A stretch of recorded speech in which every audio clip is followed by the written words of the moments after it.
Hi guys. Hello. Hello. I'm here with Earth and I'm here with Foam. We're here in Chiang Mai at your cafe. Yes. Can you tell me about your cafe? So it is called Rarefind Bookstore and Cafe, and we are an independent bookstore based in Chiang Mai, but we also offers coffee and other random stuff. Non-coffee menu and other random stuff and like ceramics and coats and secondhand clothes. Yeah. So how long have you opened your cafe? Less than a month. Yeah, about months, I think. Oh really? Yeah. Oh wow. We're quite new here. So like I'm quite new here too. This is excellent.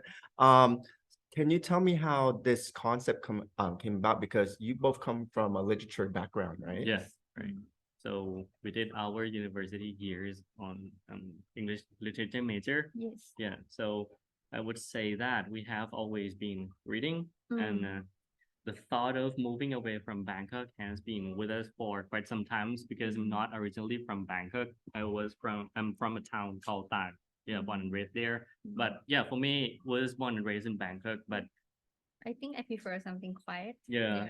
I never really lived in Chiang Mai, but Yeah. visiting Chiang Mai, it just the pacing is it's slower. Yeah, than- there's a lot more laid back compared to Bangkok. Yeah. Yeah. So Chiang Mai has been among one of the choices. No, I mean we haven't decided back then that it was going to be Chiang Mai. We just thought that it would be nice to move be away here. from Bangkok. Yeah, right, and to be here. But after COVID, we found this space now. Yeah. And then we decided to call, the owner. I would say we stumbled upon this place Yeah. because it was unintentional, like completely unintentional. Yeah. During the COVID, like all the buildings was vacant. Yeah. Oh, So yes. we calling. Right. I think we were on the trip to my sister's graduation ceremony in Montreal. Yeah, at Chiang Mai University. Oh, really? Yeah, right. And we have been walking along this street for so many years. For about a decade. Yeah, right. Because like I said to you earlier, there used to be a lot of used English bookstores along On the the street. stretch. Yeah, right. I would say they were better than the ones in Bangkok. Yeah, they offer a very wide varieties of books now. Yes. Yeah. So we have been in love with this street for so long. And once we found out that this place is empty and we called and the price were affordable. So yeah, why We not? just move right just away. moved. Yeah. I think a lot of times in life, it's like things are when you kind of just believe in the universe and things become organic, Yeah. and then it brings you to the next journey that's sort of like destined for you. Yeah. Yeah. I almost feel like that now because it was so abrupt, the move. Yeah. Yeah. Because the cafe in Bangkok back then was okay and was doing very okay. Yeah. Yeah, but we decided to just move Yeah. and then close the cafe. Yeah. Right. So in context, they both had a cafe in Bangkok. Oh yeah. Right. And now they're in Chiang Mai, but the concept of the cafe here, it's a bit different because your core focus is on the books. Yeah. And then you can come here, read, and you can have coffee. Yeah. Yes. Right. And speaking of like of Tak, which is like Earth's hometown, it's like this yeah, coffee is actually from your hometown. Yeah. They are from a hill called Muser, which is actually the name of the tribe, tribal people. Yeah, up north. Yeah, right. I think that's pretty cool because it's like you're integrating stuff Yeah, about and around you. yeah. I think so because the farmers who grow the beans actually roasted herself. She has been doing this for 2 generations already, Oh, right? really? Yeah, right. She is an independent roaster. No? Oh, She's an that's independent really... roaster, independent growers. She actually does everything herself from growing the beans, cultivating, And then drying it out, roasting it, and shipping and everything. Oh, wow. Yeah, all in one. So yeah, we are very glad that we get to like support her. No? Yeah. And her beats are good. You know, there's actually a funny story. Her brother graduated from a faculty of medicine, and he was the one doctor who looked after my grandmother when she was sick. Oh, Yeah, really? yeah, that's quite faithful, right? Yeah. It's like 2 degrees of separation. It's like Yeah. And I didn't know that before. you didn't know that. I didn't know. Yeah. You found that afterwards. Yeah, Oh, right. wow.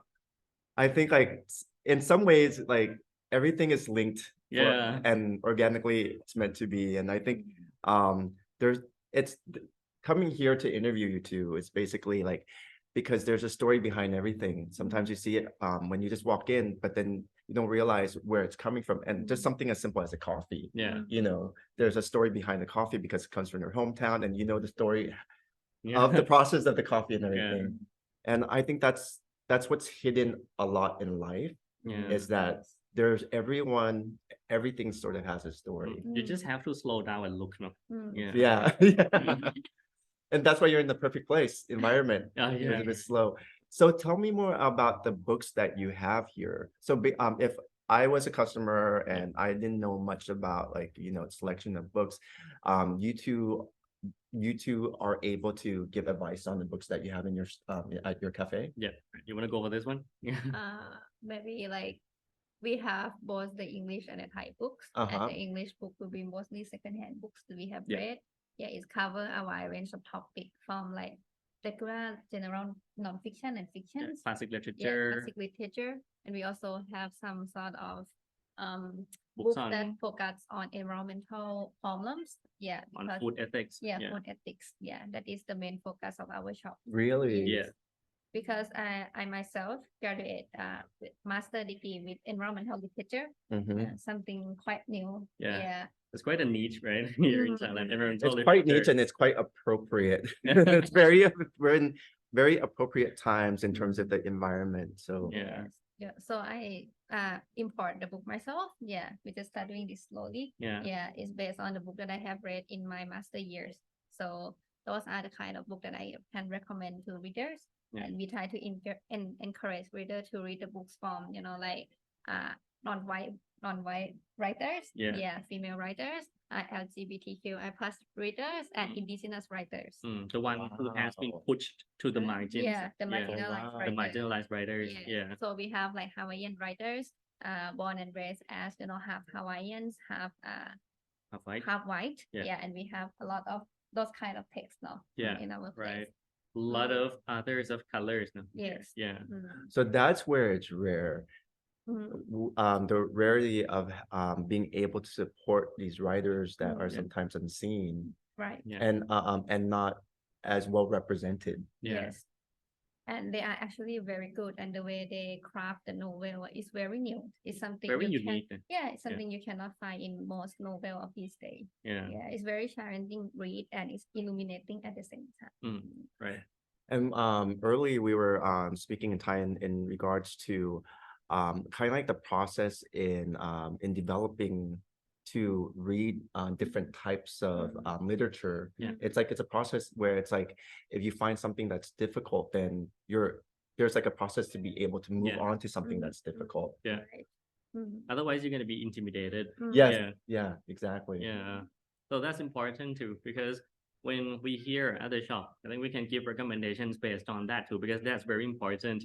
If, I mean, a young reader come in and pick a book that's too difficult for him or her, we can walk to her or him and say that maybe this is not the appropriate time for you yet to read this one, and we can recommend other things for him or her. Normally we have like maybe a long conversation with Yeah. readers, no? Right. Before we recommend certain texts to them. Right. Especially young readers too. Yeah. Right. Because after a while, we would know how much they have read. And how much they are interested in a certain kind of book. Something like that. I mean, we kind of develop the skill to fathom the reading experience of the readers selling books now. Yeah, because we are also tutors. So we kind of getting very used to talking to people all the time. Especially people who are younger than us.